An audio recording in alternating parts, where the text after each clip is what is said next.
Halo teman-teman, kembali lagi bersama dengan gua di hari Sabtu ini. Hari ini gue mau share tentang sesuatu topik yang agak random, tapi gue tahu mungkin ada beberapa dari kalian yang sedang mencoba melakukan proses ini, yaitu tentang klaim BP Jam Sostek atau BPJS Ketenagakerjaan. Oke, dalam kasus gue di Desember 2020 itu gue resign dari perusahaan gue dan memutuskan untuk tidak bekerja lagi sampai waktu yang tidak ditentukan. Jadi karena itu gue memutuskan untuk melakukan klaim. Sebetulnya bisa aja kalau kalian nggak klaim, itu kebebasan kalian. Kalian bisa nunggu sampai kalian nanti pensiun, usia pensiun dan sebagainya. Tapi kalau dalam kasus gue memutuskan untuk klaim aja, cairin gitu. Supaya gue bisa investasiin sesuai dengan maunya gue gitu. Oke? Gue mau share prosesnya yang secara online. Untuk secara detailnya, kalian bisa lihat step by step proses klaimnya itu sebetulnya di website bpjsketenagakerjaan.go.id. Ini gue udah coba printin flow-nya baik yang online maupun onsite. Tapi gue nggak mau share step by step-nya teman-teman karena kalian kan sebetulnya bisa baca di poster ini kan. Yang gue mau share itu lebih ke tipsnya aja sih waktu kalian menjalaninya. Oke, ada kendala yang gue alamin dan karena waktu itu gue juga cukup mengalami kendala untuk cari info solusinya kayak gimana. Gue pikir mungkin gue ada baiknya gue coba bikin video ini. Semoga kalau kalian menghadapi masalah yang sama, kalian bisa mendapatkan sedikit solusi atau pencerahan gitu ya. Oke teman-teman, gue mulai ya prosesnya dari tips gue yang pertama. Satu adalah kalian harus kasih waktu dari hari hak kalian resign sampai kalian melakukan klaim. Kenapa? Karena perusahaan itu butuh waktu untuk melaporkan status kita bahwa kita sudah tidak bekerja ke departemen yang terkait. Oke, HRD gue waktu itu advice gue untuk memulai klaimnya itu sekitar 2 bulan dari hari terakhir gue bekerja di perusahaan. Which means sekitar akhir Februari gitu, gue udah ngecek tuh waktu itu ke HRD gue. Udah bisa belum gue untuk klaim, udah selesai belum prosesnya. Kemudian HRD gue bilang udah oke, udah boleh klaim bu gitu kan. Ya udah gue mengajukan proses submission klaim gue di website BPJS Ketenagakerjaan.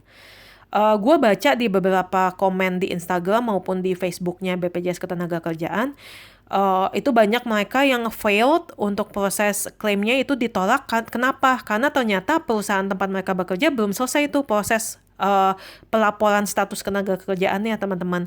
Jadi untuk teman-teman yang mungkin juga ditolak, bingung kenapa, bisa jadi karena itu. Oke, jadi step yang pertama itu perusahaan atau HRD tempat kalian bekerja itu harus melaporkan dulu status bahwa kalian sudah berhenti bekerja, tidak lagi menjadi pegawai ke BPJS Ketenagakerjaan. Baru kalau kalian klaim itu mereka mau proses, bisa diproses gitu. Oke, itu yang pertama ya teman-teman, koordinasi sama HRD. Yang kedua adalah kalian lihat kan di sini ada beberapa dokumen yang dibutuhkan. Oke, KTP, kartu peserta, surat keterangan berhenti kerja atau paklaring ini wajib ya teman-teman. Nggak ada ini kalian nggak bisa klaim. Buku tabungan ini yang tabungan yang kalian mau uang pencairannya itu masuk ke sini. NPWP kalau saldo BPJS-nya lebih dari 50 juta.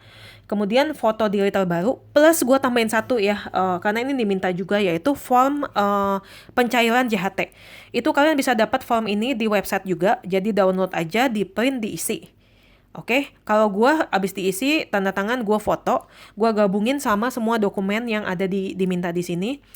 Tipsnya adalah tips nomor 2, gabungkan semua file soft copy itu di dalam satu folder. Oke, jangan dihapus sampai proses klaim kalian selesai ya teman-teman. Kenapa? Karena ada kemungkinan kalian harus mengajukan lebih dari 1 kali. Oke, dalam kasus gue 2 kali baru berhasil cair. Kalau kalian nggak kumpulin dalam satu folder, nanti kalian susah banget foto-fotoin lagi. Atau kalian sibuk banget cari fotonya di antara foto-foto kalian yang lain yang mungkin. Jadi udah ketumpuk gitu. Oke, jadi tips yang nomor 2 adalah simpan semua foto atau file dokumen yang dibutuhkan dalam satu folder. Oke, tips yang nomor 3 adalah teman-teman, ini sumber masalah yang gue hadapin. Oke, jadi begitu kalian selesai submit semua dokumen, kalian akan langsung dapat email dari BPJS Ketenagakerjaan mengenai jadwal wawancara online. Oke. Pengalaman gue di hari itu juga gue ngajuin klaim di website. Langsung hari itu juga gue dapat email balasannya gitu untuk jadwal wawancara online. Di kasus gue waktu itu jadwal pertama gue itu di 10 Maret 2021 jam 1 sampai jam 2 siang. Oke, ya udah, gue udah langsung catat dong. Gue harus standby di hari ini jam ini dengan semua dokumen yang diminta gitu kan, karena di sini di note banget. Waktu wawancara online persiapkan dokumen asli teman-teman. Jadi siapin ya. Tapi masalahnya adalah sampai akhir hari itu gue nggak dihubungin juga, padahal gue udah nungguin kayak deg-degan gitu, kapan dihubungin, karena ini kan video call ya teman-teman. Jadi gue expect gue harus standby rapih gitu dengan semua dokumen, karena nggak tahu kapan bakal dihubungin. Taunya sampai dengan akhir hari itu gue nggak dihubungin. Gue pikir ya udahlah tunggu, karena kayaknya mungkin kan sibuk banget kan. Gue dengar banyak banget yang klaim, banyak yang teman-teman juga yang terdampak PHK. Kemudian waktu itu PSBB atau PPKM-nya tuh lagi ketat banget, karena bulan Februari Maret kan lagi lumayan tinggi teman-teman angkanya. Jadi pekerja itu kayaknya kantor cuma boleh 50% atau berapa persen gitu kan. Jadi gue pikir oh ya udahlah mungkin karena itu, jadi kegeser tuh jadwalnya gue. Dan gue nggak curiganya itu adalah kenapa? Karena di emailnya tuh dibilang di poin nomor 2 ini, peserta akan dihubungin petugas kami untuk proses wawancara online paling cepat sesuai jadwal konfirmasi. Jadi gue pikir oh paling cepatnya 10 Maret jam 1 siang. Paling lambatnya kan nggak disebut ya teman-teman. Jadi gue pikir ya udah berarti bisa nunggu besok-besoknya, bahkan 1 minggu pun bisa. Nah ya udah, jadi gue nunggu dengan sabar sambil deg-degan sebetulnya. 1 minggu nggak dihubungin, 2 minggu nggak dihubungin, gue mulai bertanya-tanya, kayaknya ini agak aneh sih. Gue langsung kayak buka Facebooknya BPJS Ketenagakerjaan, gue langsung DM mereka di Instagram, DM mereka di Facebook, karena gue jadi tanya, jadi gue harus apa gitu loh. Karena nggak dapet jawaban juga, akhirnya gue telepon ke call centernya mereka di 175. Nah ternyata pas telepon itu jawaban dari petugas call centernya itu, dia bilang, ibu kalau sampai dengan akhir hari jadwalnya ibu nggak dihubungin juga, ibu harus mengajukan lagi dari awal bu. Terus gue bilang dong, kenapa harus ngajuin dari awal? Karena di sini dibilangnya paling cepet kan pak. Nanti saya ngajuin lagi masalah nggak? Kemudian petugasnya bilang enggak ibu, karena sistemnya mereka adalah hari itu jam 12 malam langsung angus semua sistemnya, reset lagi jadwal antriannya. Yang nggak ditelepon hari itu langsung angus teman-teman. Jadi tips gue nomor 2 buat teman-teman adalah kalau kalian tidak dihubungin waktu hari H di jadwal wawancara online kalian, langsung ngajuin pengajuan yang baru. Oke, masukin lagi, ulangin lagi di website mulai dari awal proses pengajuannya. Supaya apa? Supaya kalian nggak buang-buang waktu. Dari jadwal kita submit, dari hari kita submit itu sampai dengan jadwal wawancara online itu 2 minggu teman-teman. Ngajuin lagi yang baru 2 minggu lagi baru dapat jadwal wawancara online. Jadi kebayang dong waktu yang kebuang. Jadi gue kebuang hampir 1 bulanan gitu dari jadwal gue submit yang pertama. Untungnya waktu itu gue nggak lagi butuh banget uang. Cuman gue tahu ada beberapa temen karyawan yang cukup terdampak dan mungkin dia tulang punggung keluarga, butuh dananya secepat mungkin untuk biaya hidup sehari-hari gitu kan. Nah itu gue ngerti banget, makanya gue share ini adalah kalau kalian juga melakukan secara online, langsung ya teman-teman, hari itu kalian gak dihubungin, besokannya langsung submit lagi supaya kalian gak buang waktu. Oke? Jadi tips nomor 2 adalah kalau tidak dihubungin hari itu langsung besokannya klaim lagi. Oke, itu yang nomor 2. Yang nomor 3 adalah teman-teman pada hari H kalian dijadwalin untuk wawancara online, siapkan semua dokumen asli handy dalam 1 amplop. Oke, kenapa? Karena kalian akan harus menunjukkan semua dokumen itu di depan petugasnya waktu wawancara online video call. Oke. Pengalaman gue agak lucunya adalah, jadi gue dijadwalin waktu itu teleponnya wawancara online 1:30. Jadi jam 1 siang itu gue masih nyantai-nyantai, gue masih makan di meja makan di bawah. Tahu-taunya petugasnya telepon lebih cepat dari jadwal gitu kan. Dia jam 1 siang telepon gue, langsung gue panik naik ke atas. Sambil gue bilang, "Pak, sorry Pak, saya naik ke atas."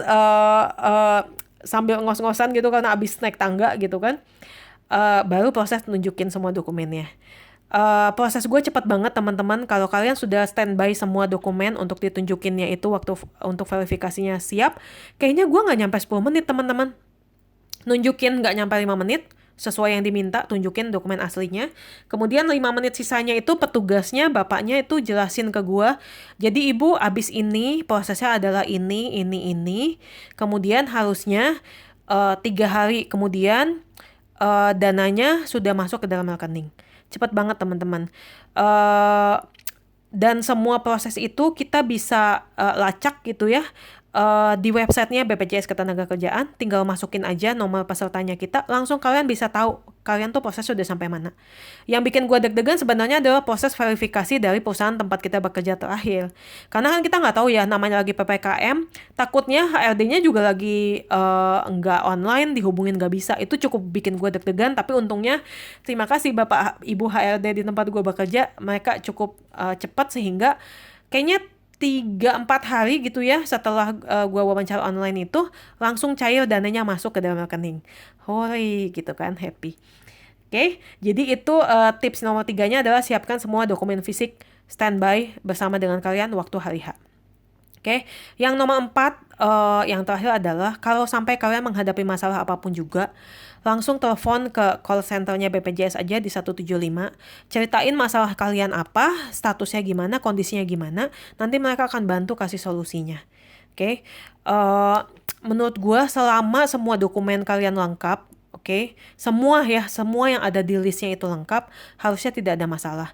Dan kalaupun sampai ada masalah, kalian bisa kok sebetulnya koordinasi sama pihak HRD kalian. Di-trace aja masalahnya kalian waktu proses klaim itu di mana kan ketahuan. Apakah di dokumennya kurang, apakah di proses verifikasi dengan HRD perusahaan tempat bekerja kalian terakhir itu yang masalah. Di situ kalian bisa tahu dan kalian bisa koordinasi dengan pihak-pihak terkait gitu kan. Nah, itu aja sebenarnya sharing dari gua. Kalau kalian punya pertanyaan lanjutan, silahkan komen. Kalau gua bisa bantu, gua akan coba bantu semaksimal mungkin. Selain itu, please komen juga suggestion kalian untuk bahasan berikutnya apa tentang dunia kerja, tentang karir, tentang ibu bekerja, ibu rumah tangga, family life, or anything yang menurut kalian kalian pengen gua untuk bahas. Drop aja di komen. Kemudian bantu juga untuk subscribe dan like channel ini. Thank you teman-teman. See you in the next video. Bye-bye and have a nice weekend.